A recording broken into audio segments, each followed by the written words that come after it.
Barakallahu fiik teman-teman, kali ini saya akan ceritakan tentang pengaruh uang haram ya bagi anak-anak kita ya. Jadi ini kisah nyata, dulu dikisahkan ada seorang ibu ya dengan ayah yang ayahnya bekerja atau suaminya itu bekerja sebagai supir ya, tapi pekerjaan supir kan halal ya. Lalu ibunya itu di rumah ditinggal lama, tetapi beliau sangat solihah ya, dan benar-benar berpengaruh kepada kesolehan anak-anaknya ya.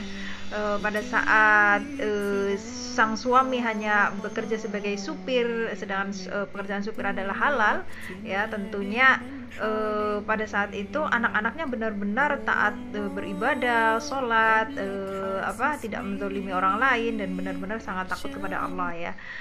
Tapi berlangsung waktu kemudian ya, berubahlah keluarga itu ya. Akhirnya si sang suami itu pulang ke rumah, dan mereka akhirnya membuat bisnis baru, yaitu bisnis sembako ya. Sembako di sini adalah memasok bumbu-bumbu dapur, misalnya bawang merah, cabai dalam jumlah besar, atau distributor ya. Mereka sebagai distributornya, tetapi tanpa diduga ternyata si sang suami itu selalu curang di dalam jual beli ya. Dia selalu mengurangi timbangan gitu ya. Tentu ini adalah harta yang haram ya. Dan si istri pun mengetahuinya ya.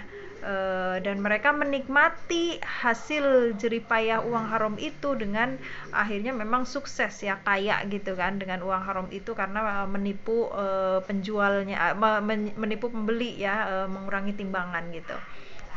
Nah, akhirnya Allah azab keluarga itu dengan bercerailah anaknya ya. Anaknya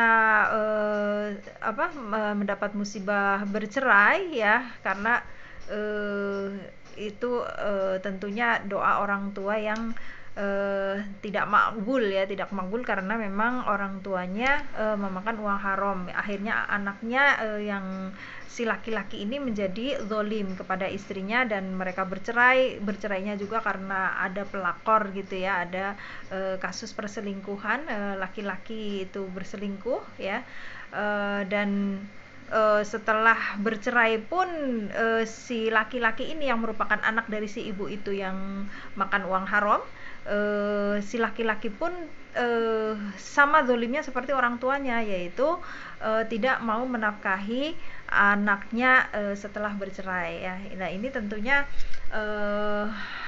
azab ya bagi para orang tua yang tidak mematuhi rambu-rambu agama, yaitu untuk tidak makan uang haram. Akhirnya berpengaruh kepada tingkat kesolehan anaknya ya, berpengaruh pada kenakalan anaknya menjadi durhaka, bahkan anaknya mengalami musibah bertubi-tubi, bahkan setelah itu anaknya pun hidup sengsara dengan pelakornya, lalu bekerja dengan pekerjaan yang berat yang tentunya tidak diharapkan oleh anak tersebut ya, karena anak itu biasa hidup enak dengan istri pertamanya, tetapi setelah bercerai tersebut malah dia mendapat pekerjaan yang sangat capek ya,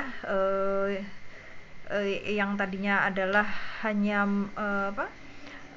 yang tadinya sukses pokoknya ya dengan istri pertama, akhirnya malah terpuruk di istri yang pelakor tersebut ya. Maka ini adalah ibrah bagi kita, walaupun walaupun seorang anak itu sudah berumah tangga, sudah jauh dari kita ya, tapi kita sebagai orang tua harus tetap bertakwa ya, harus tetap bertakwa walaupun kita sudah nggak ada kewajiban lagi untuk istilahnya anak sudah berumah tangga sendiri, otomatis iman dia sendiri gitu kan. Tapi kewajiban orang tua tetap, kalau ingin anak kita solih ya, sebagai orang tua kita harus solehah dulu ya. Itu memang sudah ada janjinya di Al-Quran ya. Allah menjanjikan bagi orang tua yang soleh, anak keturunannya itu pasti akan soleh Ya, jadi walaupun anak tersebut kadang-kadang saja memakan uang haram hasil jeripaya orang tuanya tersebut yang haram, tapi tetap sangat berpengaruh kepada kesolehan anaknya. Semoga ini bisa jadi ibroh bagi kita ya. Semoga kita semakin semangat untuk sebagai orang tua untuk semakin bertakwa agar anak-anak kita tentunya bertakwa atau bahkan lebih bertakwa. Barakallahu fiik.